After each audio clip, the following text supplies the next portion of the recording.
Hey guys, what's up? Welcome back to the channel. It's Cynicalex, and today we have a brand new tier list to debut, and I worked really hard on this tier list, so hopefully you will like it. I completely redid the old tier list.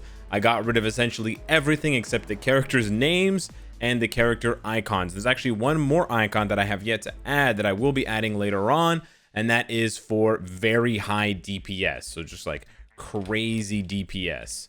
And we're gonna work on that. Well, yeah, it says error, so it's basically the opposite of low DPS. So it's like crazy DPS. This is very high DPS units that just do a lot of damage. So someone like Gwenpool, for example, would have that classification, but it's not going to be the baby icon. It's going to be something else, but I haven't done that yet. So anyways, let me explain the new tier list. The new tier list is essentially, I'm trying to put characters into different categories. This is not just a list of the characters that are the most popular, but also the characters that are the best for different things. And of course, I've gone ahead and identified them through different markers here. I got rid of the obelisk or CTP because I'm going to try and identify characters in a new way, and that's what the optimal gods category identifies. So that's sort of the clue here to my explanation. But as always, when it comes to tier lists, this is just my opinion. You don't have to believe me. You don't have to follow what I'm saying. You're welcome to disagree with me. It's just one person playing. You know, this is not by all means the gospel and how you must play the game and value the characters. You can play whatever game you want. This game is casual enough that if you get decent cards and decent builds on characters, you can play with almost anyone. You may not be able to go to the highest stages possible, but you can mosey around to stage 1, stage 20 of World Boss. You can get your 600k in ABX and check out, and so on and so forth. But if you want to know who are the best characters in certain situations, then this is what I'm going to try and break down for you. Now, the one list of characters that you can't see yet, and I sort of ruined the formatting by moving the sort of columns around, needs rework. These are characters that are just very bad for the majority of content. Again, you can make them work, but almost all of these characters will only be able to work in Shadowland, low-level Shadowland, or very low-level Alliance Conquest. Outside of those two game modes, they're really not going to be able to do much in pretty much anything else. They're not going to be able to compete in any of the high-level game modes like Squad Battle, Alliance Battle Extreme, Alliance Tournament, GBR, you know, high-level World Boss, none of that stuff they will even hold a candle to. And the other thing for most of these characters is they're all level 60. That's another biggie. From now on, essentially, with all new content, you basically need level 70 characters, or at least 62. The new Shadowland stages show that, Squad Battle shows that, GBR shows that, and so on and so forth. The only sort of exception to this rule is Destroyer. There are some level 60s that made it out of the rework category, and that doesn't mean that they don't need a rework. It's just that these characters desperately need a rework. Desperately. And a lot of these characters don't have any uniforms too, so it's kind of not a coincidence. A lot of these characters need reworks too. Most of these characters, I would say, anything from Shadowlanders down probably needs a rework. And you could argue that even some of these characters need a rework in a sense, because tier 3 characters shouldn't be that weak.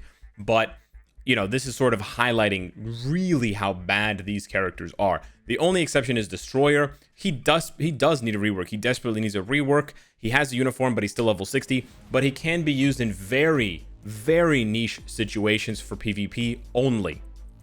Only for PvP, only for Conquest and Alliance Timeline Battle. That's it. Nothing else.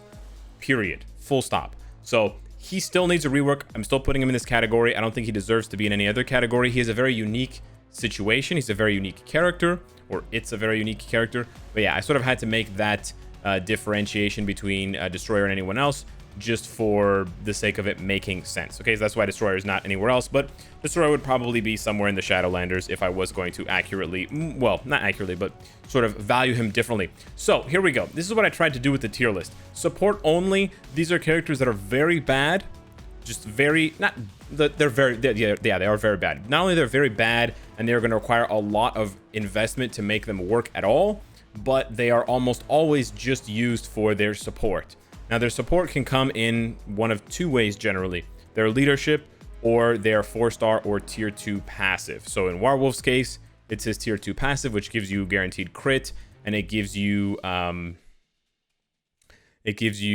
crit damage, guaranteed crit and crit damage. Jessica Jones, it's her leadership. Bullseye, it's his leadership. Ulick, it's his leadership. Valkyrie, it's the tier 2 passive. So you can sort of understand and sort of get that. Sif is kind of in a weird place. She should probably, honestly, be in the Shadowlanders. She's not used for her leadership at all. But this is essentially the point of this support-only category. It's characters that you're going to use them, and they can have some value, but it's almost exclusively for their leadership or their support passive that they have. So these characters here have leaderships, and that's basically it. Backbolt's a little bit better than some of these characters, but anyways, yeah, that's sort of self-explanatory. These characters are not very good outside of their support, but their support can be very valuable, like Misty Knight's leadership for Luna, or Beast's leadership for other characters, so on and so forth. Shadowlanders, this is where I sort of tried to shake things up with the list. I wanted to sort of encapsulate as many characters as I could that were definitely worth building up for in some way for Shadowland, but it definitely depends on how much mileage you want to get out of the character. So for example, should you build up Vulture once you have a lot of these other characters? Sure, Vulture's good for Shadowland. He's got multiple iframes, he's got an easy rotation, and he's easy to get through the Rift Shop. Is he amazing?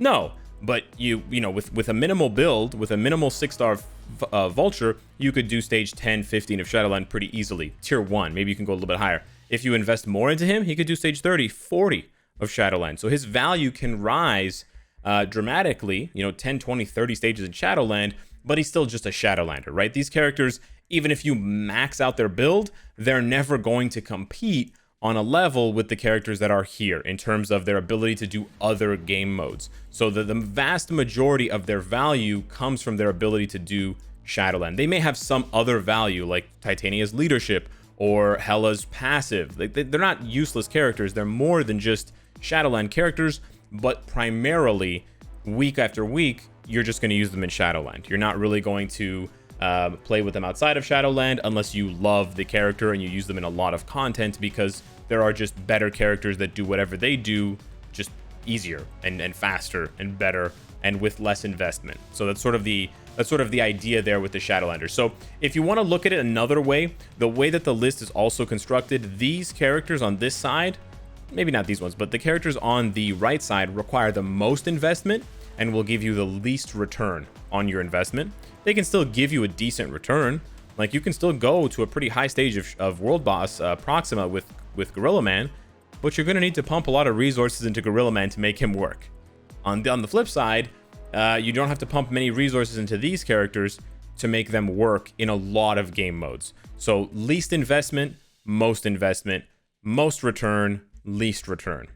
So that's sort of what I tried to conceptualize with this tier list. So that's the Shadowlanders. Obviously, everyone that's beyond the Shadowlanders can be used in Shadowland. That kind of goes without saying.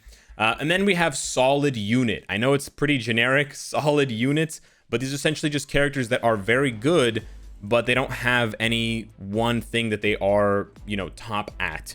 So they're not number one in any category, but they're just solid units for maybe one or two different things, but they're also not the most flexible characters. Maybe they have one glaring weakness, maybe they don't hit very hard, or it's very easy to kill them, or they have a really annoying rotation, or they deal mixed energy and physical damage, so they don't really go very high in World Boss. Again, not bad characters at all. I would say anything from the second category, the second column of Shadowlanders and up, these are like good-ish characters. I would say good-ish to very good, to great, to excellent, to fantastic, then like the gods, right? So none of these characters are bad. And you can definitely, you could definitely interchange some of these characters, sure, like Warpath and Gorilla Man or whatever, but these characters are just a little bit better, and they have a little bit more utility. A lot of these characters, generally speaking, they can all go to level 70, they have a uniform or both. I think actually all these characters have uniforms or can go to level 70. There aren't any level 60 characters here, to the best of my knowledge. I'm looking. Except for Gwenpool. Except for Gwenpool, but she hits like a truck. And then, yeah, a lot of these characters have much higher DPS ceilings than any of these characters here. That's one of the things that holds back these Shadowland characters. They just don't have enough damage, or they have a utility like all defense down or accumulation, but then they don't have the damage to follow that up. So they've got half of the formula, but not all of the formula. Not a lot to say about the solid units. I think some people are going to be surprised. I definitely downgraded some characters to put them in the solid unit category because I just don't see them doing anything. And oftentimes, even though I have these characters, I have other characters that can just do what they do better. So for example, Winter Soldier, some people will argue that he deserves to be in a higher bracket, or, you know, how is Winter Soldier worse than Spider-Man? It's not really that Winter Soldier is worse than Spider-Man. If you want to compare something very simple like World Boss, maybe. But the thing is, Spider-Man can do more than Winter Soldier can do with less of an investment. On top of the fact that you can make mistakes when you play as Spider-Man, and you're less likely to be punished and have your run ruined than when you do so with Winter Soldier. And also, Spider-Man has technically a little bit higher of a ceiling with certain content, and he's got the, you know, he's got arguably better PvP value and Alliance Conquest value, AC value. So yeah, this is where it can start to get pretty dicey. I'm not dead set on all of these rankings, so if you want to disagree with me in the comments below, welcome to hear it. I'm not necessarily trying to rank all of these characters from best to worst one by one, but I did definitely look at the top 3 or 4 characters from each of the types, and then I did definitely put them at the top. So I do think that Ant-Man would be the best universal from these 5 here. I do think that Human Torch and Rescue and Iceman are the best blasts from here, and so on and so forth. I did also give a little bit more points to those sort of super rare characters in the new Shadowland stages. So the new Ice stages, you know, you have Iceman and those sorts of flame characters. You have the new Phoenix stage, so Kid Omega and all of those Phoenix characters get a bump as well, or I kept them where they were. I didn't downgrade them because they have added value now, like Emma Frost, and then characters like, who else was it? The Spider-Verse characters like Spider-Man 2099, Arachnite, things like that. And then we come to the high utility characters. So this is where it starts to get quite interesting. The high utility characters for me can do multiple different things and can do them very, very well. So they can maybe they can't be flexible enough to do multiple things with the same build, but for example, you can build Dr. Octopus for PvE with a CTP of Energy or a CTP of Rage. So right there, he's got some differentiation. You don't have to go, you're not locked into a Rage. You can go with an Energy because he has a lot of chain hit damage and he has a lot of hits on his skills. He's got high AoE, he's got all defense down, he's got a damage proc on his ability, he's got an immunity, he's got all that in the package. And then because he has an awakening skill, you can choose to either build him for World Boss, ABX, and Squad Battle, and he can excel in multiple, in all those 3 categories, he can excel.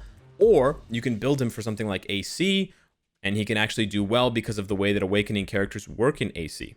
So if he can survive, he can pop off that awaken skill, and he can just wipe the floor with everybody. So, you know, you have different ways of being able to build the character. The character is not locked in to one particular build, which is sort of more how I saw the solid unit type characters not having as much flexibility. So that's what I mean by high utility, is you have flexibility. You can build Nick Fury more for PvE, or you can build him more for PvP. A lot of these characters also have, you know, extra support passives, or they have really strong leaderships for PvP or PvE, and so they have extra things that are adding to their value, or they're just overwhelmingly good in one place, but they're just not good enough to be godlight. So I think Mr. Fantastic would be a good example of that, or Sabretooth, very, very good for PvE content, sort of fading into obscurity, however, because they're being replaced by newer characters who can just do what they do better, and then they don't really have much impact anywhere else, right?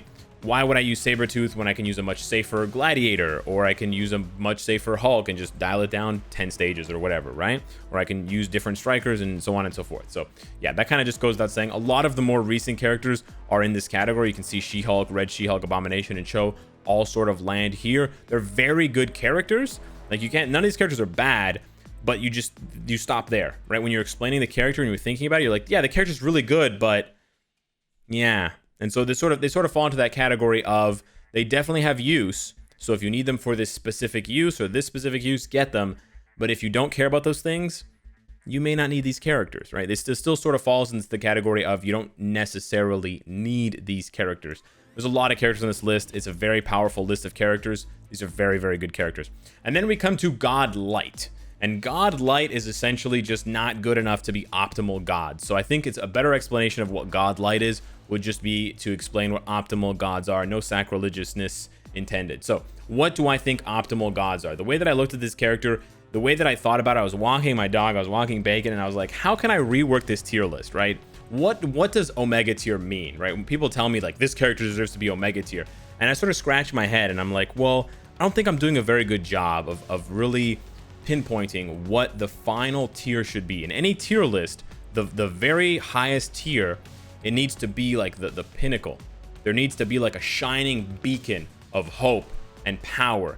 And so I was like, okay, what would that be in Marvel Future Fight? And I figured it out. Are you ready?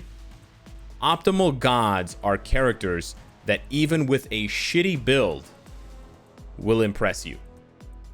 Those characters. It's not the characters that I can make work with any build. It's not the characters that a veteran of 5 years with all their resources and all their knowledge can make that character into a fantastic PvP, PvE, you know, mixed god, whatever, flexible, blah, blah. No. It's the characters that a noob or a player who's just, you know, unlucky, doesn't have good cards, whatever, doesn't really understand all of the intricacies, the min-maxings, whatever, but they unlock Beta Ray Bill. They get Jean Grey to 6 stars. They get Black Widow's new uniform, whatever, and they're like, holy crap, and they're blown away, right? It's when the average Joe player picks up this character and they realize, right, with their suboptimal build, they're like, whoa, this character's crazy. Those are the characters that deserve to be optimal gods. So it's a little bit tough to sort of explain. It's a little bit tough to put a definition on what optimal gods are, but basically it's characters that even with a bad build, they can basically do everything for you.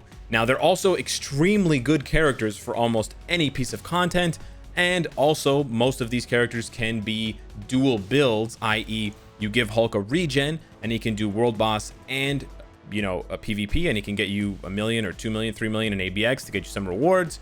Same thing goes for Apocalypse. You can put a rage on him for PvE and he can still do PvP. Like, they're flexible. They're sort of two-way characters, but it goes beyond being a two-way character. And so that's why I bumped down Yelena. That's why I bumped down Quicksilver as well. These characters are just sort of, in a way, they're sort of idiot-proof. And I don't want to say that to insult anyone. I'm not trying to insult anyone at all, but I just mean to say, like, these characters are just so good that even if you build them badly, they will shine, right? They'll shine through a bad build. And, you know, a lot of these characters are very easy to play, or they just have like a very simple combo. So there's really nothing about these characters that's going to make them bad. They have weaknesses, sure. They may not be number one in any particular category, but they're just, you know, overall, and maybe Doctor Strange is the only one that doesn't have a very easy rotation, I have to say. But all of the other characters have very, very simple rotations. You know, they have like a 2 or 3 hit combo that's so deadly and does like crazy burst damage.